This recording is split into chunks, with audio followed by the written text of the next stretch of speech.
balik lagi di Miss Ciki Channel.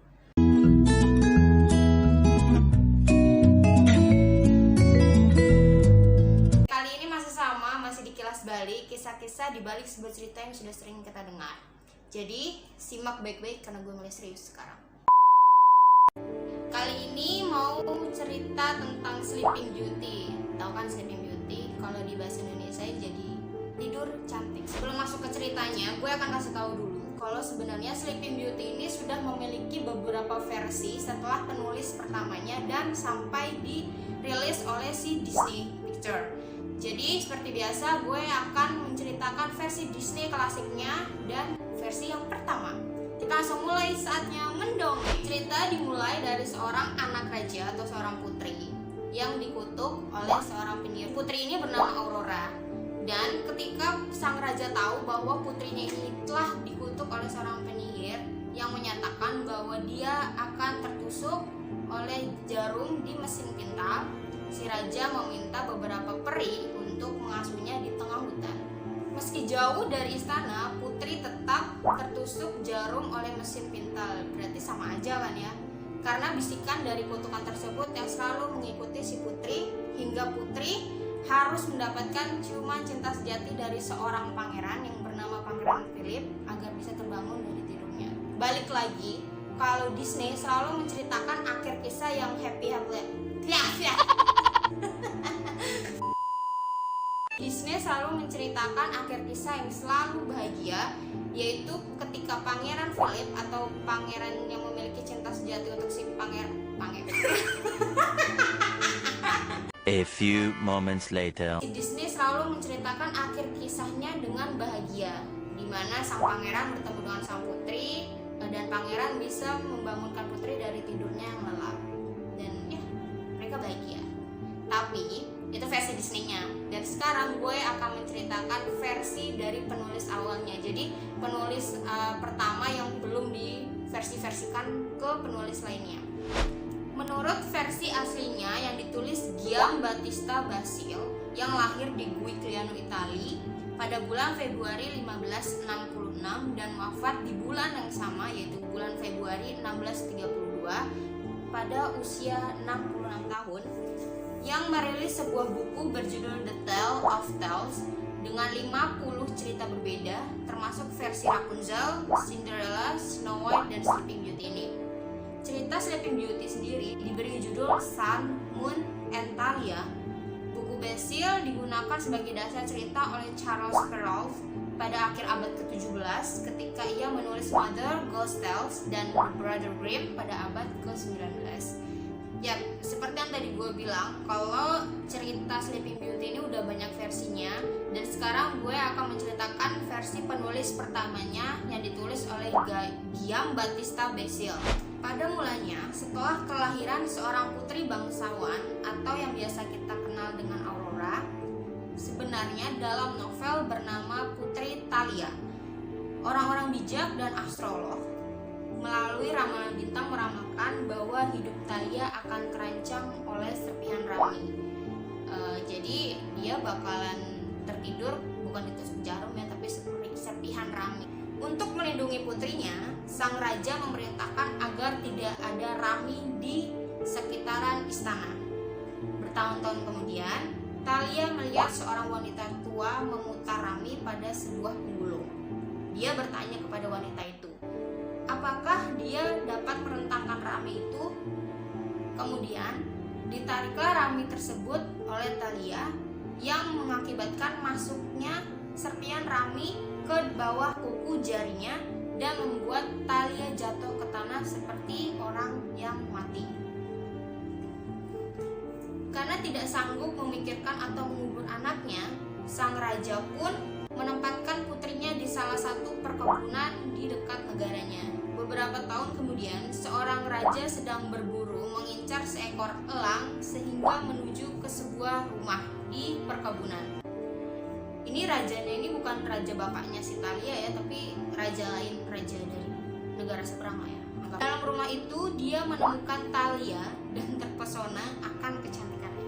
Dia mencoba untuk membangunkannya, akan tetapi si Thalia tidak memiliki memiliki pergerakan apapun atau tidak merespon apapun. Karena sang raja sudah terpesona oleh kecantikan Thalia, sang raja memutuskan untuk meniduri atau memperkosa Thalia. Setelah melakukan kejahatan tersebut, sang raja hanya pergi meninggalkan Thalia begitu saja. 9 bulan kemudian, Thalia pun melahirkan 2 anak, hasil dari perbuatan raja yang telah memperkosanya atau menidurinya. Peri-peri pun muncul dan membantu Thalia merawat mereka dengan membantu bayi itu untuk menyusui. Para peri berupaya menempatkan si kedua anak Thalia berada di dada Thalia yang sedang tidur, sehingga mereka dapat menyusui. Namun pada akhirnya peri-peri tersebut menempelkan para bayi itu di jari-jari Thalia. Bayi-bayi yang baru lahir sangat kuat mengisap sehingga serpihan rami yang tertancap di jari Thalia keluar. Thalia pun terbangun dari tidur panjangnya, dan saat terbangun Thalia mendapati 2 bayi yang baru lahir sedang merayap di sisinya, tapi tidak memiliki respon yang seharusnya.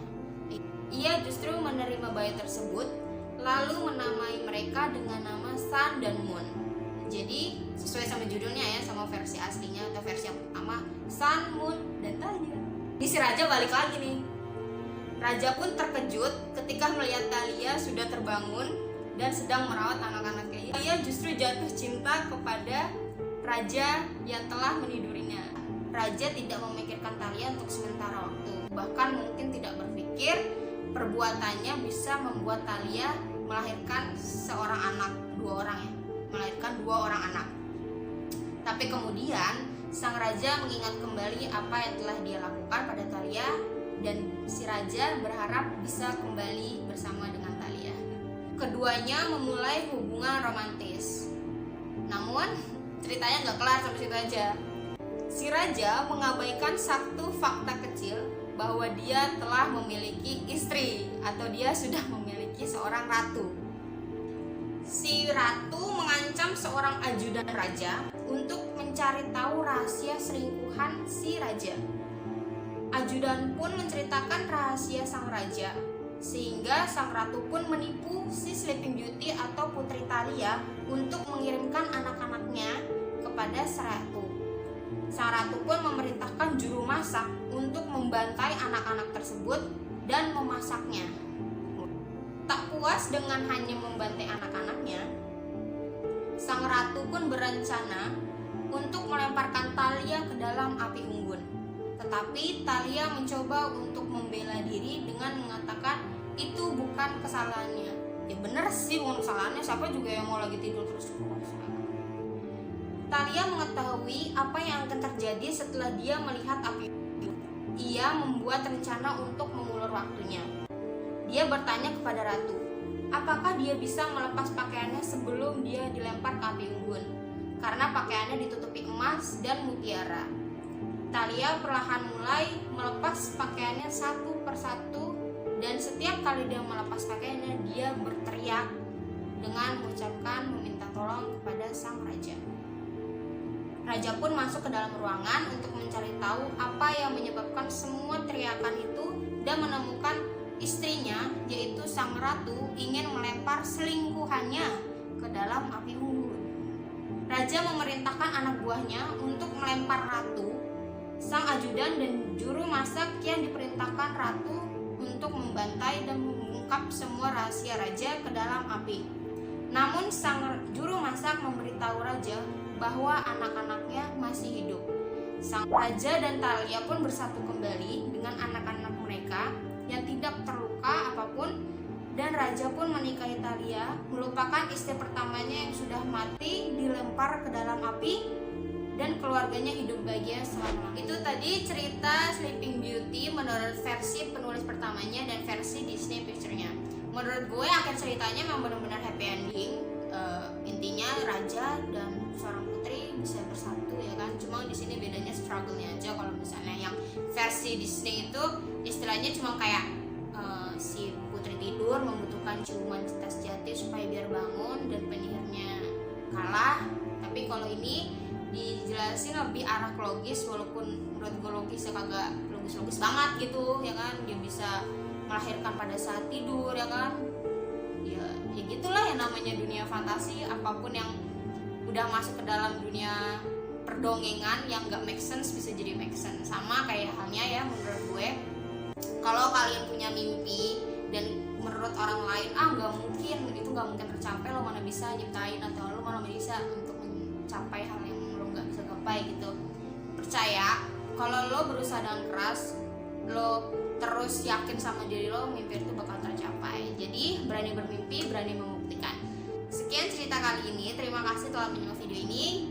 Tetap sehat buat semuanya, jangan lupa subscribe, like, dan